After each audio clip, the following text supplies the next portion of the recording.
All right, guys, here we are again. The Wayward Son podcast. Epi and Roscoe.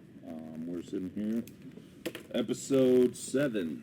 On the previous episode, we kind of mentioned something about a red bracelet. So we're going to go ahead and dive in on this now. So red bracelets tend to be a growing thing, apparently, here in the last couple months. I know I wear one because I believe that it helps, keep envious people away and evil. But I just don't understand why the celebrities are doing it. Wait, I'm gonna have to call you Stevie Wonder. No, Very superstitious. I can see, damn it. I can see. You know what I'm saying? Well, you know what I'm saying? Like, why are the celebrities wearing it? Given, the whole satanic, all that crap. Like they don't know, right? Huh? Like they don't know we talk about them in that way. Yeah. I mean, they know, but they don't care about us. Yeah. Dude. But why all of a sudden are they doing that? Why all of a sudden do they feel to wear it? Because it's a thing. Mm-hmm. I mean, I've seen it. Yep. You'll see, people wearing it, and especially on the left. If you wear it on your left wrist, it has a certain meaning. Yep. And I've seen a lot of celebrities out there. Guys that music artists, actors. Yep. And they're all getting involved with this type thing. But I don't think it's for the right reasons, man.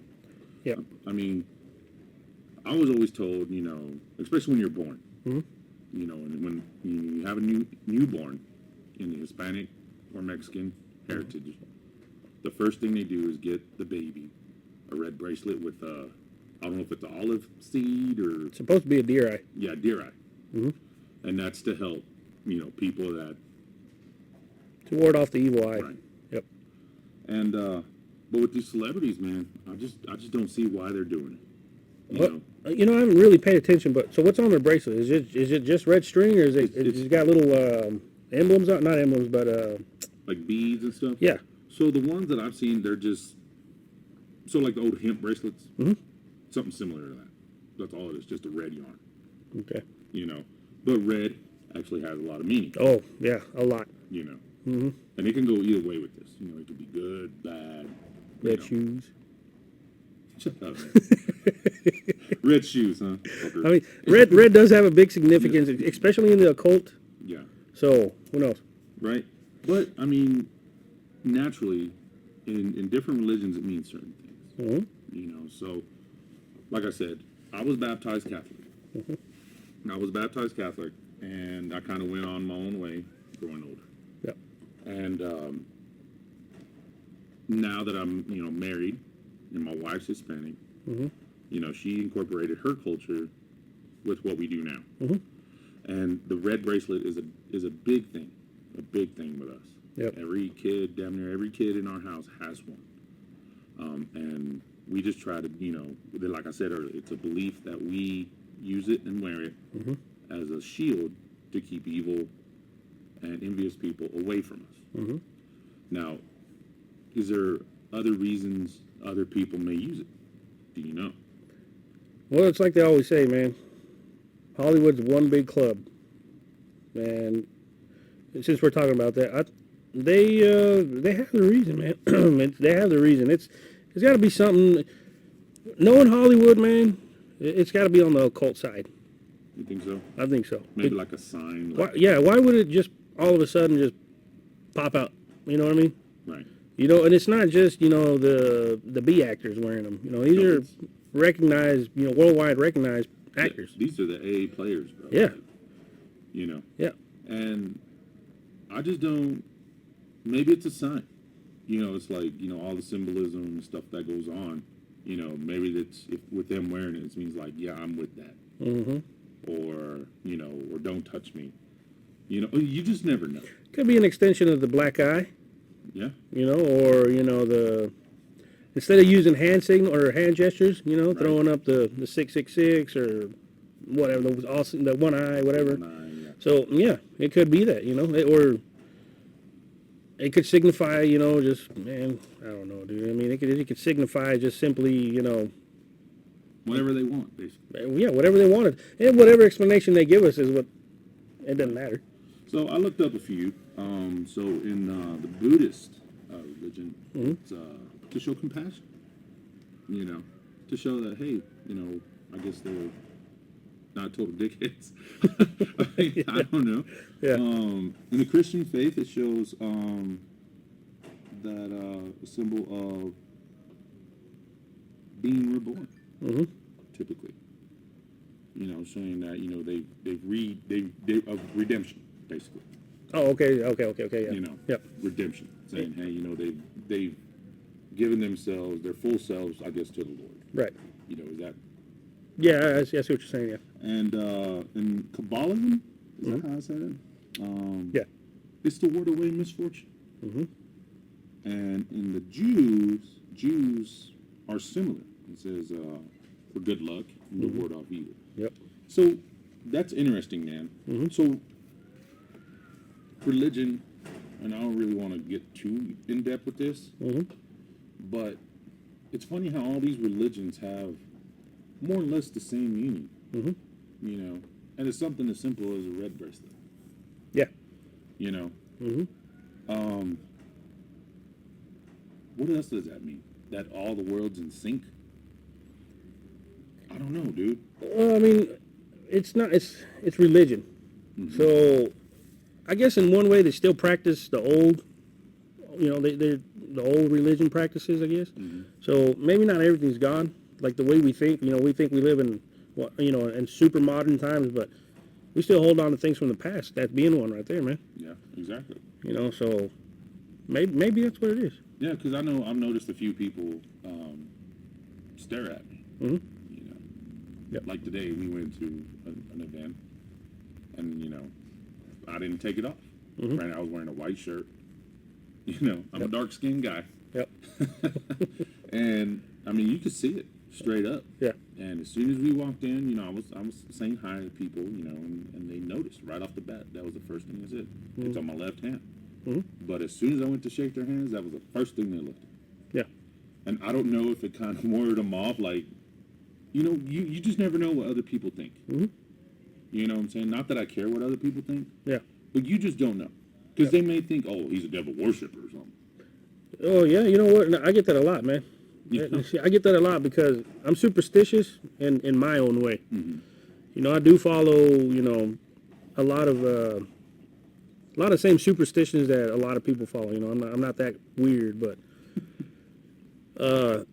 years back, I used to have a little skull hanging on my rearview mirror. Yeah, I remember that. Yeah. Yeah. Now, I just hung it up there because I thought it was cool. It had no significance other than I just thought it was cool. And then every now and then, when I was having a good day and I was driving, or I'd get in the truck, I'd give them a little tap on the head and say, "Man, we did it, knucklehead." Yeah. You know, or bonehead, whatever came up. You know, that was it. But I would have people come and ask me, "Hey, man, what's that skull?" I'm like, "What do you mean? What does it mean?" And I'm like, "It means it's hanging on my rearview mirror, man. That's it. There's nothing else to it." Right. Well, you're not into Satanism or voodoo or Santeria? And I'm like, no. Well, then after that, I started jacking with people. Oh yeah, I just play right along with them, man. You know, if somebody came and was being nosy and asked me what that was for, you know, I just go along with it. You know, Of course, dude. you know, but Give them something to talk about. let their mind work a little bit, man. Oh yeah. You know? And then if you didn't like them, you're like, yeah, dude. You know.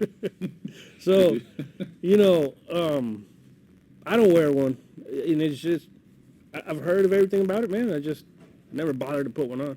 Mm-hmm. You know, but I don't know, man. It just really depends, I guess, on what you want to believe, on your superstition, you know. But yeah, I, for the most part, I have heard, you know, it's to ward away, you know, envious people, jealous people, the evil eye, like they call it, you know. Especially kids, man. Kids seem to be the ones that get more affected, you know. Well, they're innocent. Yeah. You know, and I think that's one of the things to where I think it's why parents do it. Yeah. That's why parents do it. Yeah. You know, or you touch my kid. You know what I'm saying? Yeah. Otherwise, Yeah, man, he's gonna be fussy. running a fever and fussy, like you say, fussy, man. And what cures that? An egg. Yeah. Isn't that crazy? Oh man. It does, and it works, man. It works. dude. I swear it works. I promise you. It does. You know, there's no doubt about it. There's no doubt that it don't work. Yep. You know, unless it's like a mind thing. You know, we need to look that up, man. We need to look into that and talk about it later because I read one time that the reason chickens are sacrificed. Mm-hmm. Oh man, I don't remember. There's a significance on why chickens are sacrificed. So, are we sacrificing an egg the same way? Maybe, or it's unborn. Could be, because chicken blood is, man. Whenever they sacrifice a chicken, from what I understand in voodoo, it's to trap the evil spirit in the dead chicken body. Okay. So basically, instead of going into a live vessel, it leaves the person, the victim, goes into the dead chicken, and it's basically trapped because the chicken's dead. It's not going to do anything. Yeah, because that has a lot to do, like you were saying, the chicken and sacrifice. Yeah. I didn't, you know, like I said, I don't know a whole lot about that. But yeah, I have been told, you know, like chicken blood is kind of like, Yeah. you know, in the voodoo stuff. Yep. I hadn't really touched on that too much. But yeah, so anyway, go back to the story when I said hi to everybody, and they were just kind of looking at me a little weird, you know. But I mean, some of them I probably understood why, and some of them probably just like, whatever, you know. Yep. That guy's just whatever. So something weird, where people think, you know, one way or another. So I want to dive into something we talked about before. I'm changing pace here. Yeah. You know, you got the flat earthers, which is whatever. What, you talking to me? No, stop, dude. I mean, Just say it, man. Just say it, dude. I mean, so I mean, think about it. Yeah. The time zones. Let's touch on that, man. Please. It's weird. Yeah. Why? I mean, okay, I get it, right? Time zone. You know, try to keep everybody in sync. Try to keep stuff moving. The time zones. Who gave this dude? And it's a guy that goes by was it last name Fleming? Sanford Fleming. Sanford Fleming is from Canada, and it came about in 1828. Where or how did he even get this? Like, how did he figure it out? He figured it out through the stars, I believe, because just like everything else back in the day, they used the stars. And the sun, the moon. And the sun. Yep. You know, a lot of that. But at the same time, I'm just like, man, why? And I just don't get it. Because why do you need the rest of the world in sync? To move stuff. Yep. To make sure things get to point A to point B. Commerce. Boats. Airlines. And all that, what? Creates money. Yep. You know what I'm saying? I hate to say it, dude. But maybe this guy knew way back when, said, okay, you want to control money? Let's put the time zones, and we can guarantee that your product will be at one spot or another. What is that? What do you think? Man, my mind is. I'm fucked you up. thinking that you run into somebody 8 hours away from where you're at. How do you tell that person, sir, your time is wrong? Right. It is, judging by, you know, the angle of the sun and all this other stuff, I'm showing it's 2 p.m. Right. You know? Okay. How do you convince that person, bro, and say, hey, how do you pitch that idea? I don't know. You imagine that? That's where my mind's at, man, is where was that, how did that conversation go, man? Yeah. You know? Yeah, I don't know, man. It's just like when you travel through plane, right? Yep. You get what they call jet lag. Jet lag, yep. And it's, you know, they say it's because you're going through time. Supposedly, you're going through time dimensions. Not the rate of speed. It's because you're your body's just trying to catch up. Right. Your what do they call that? Your what's that called? The clock. Your damn it. The brain clock. No, they call it something else, man. Your internal circadian rhythms. Some shit, man. Yeah. Something like that. Yeah. But I mean, think about it. If our clock, our natural clock, right? Because naturally, there's times where you wake up on your own and you go to sleep on your own. retired.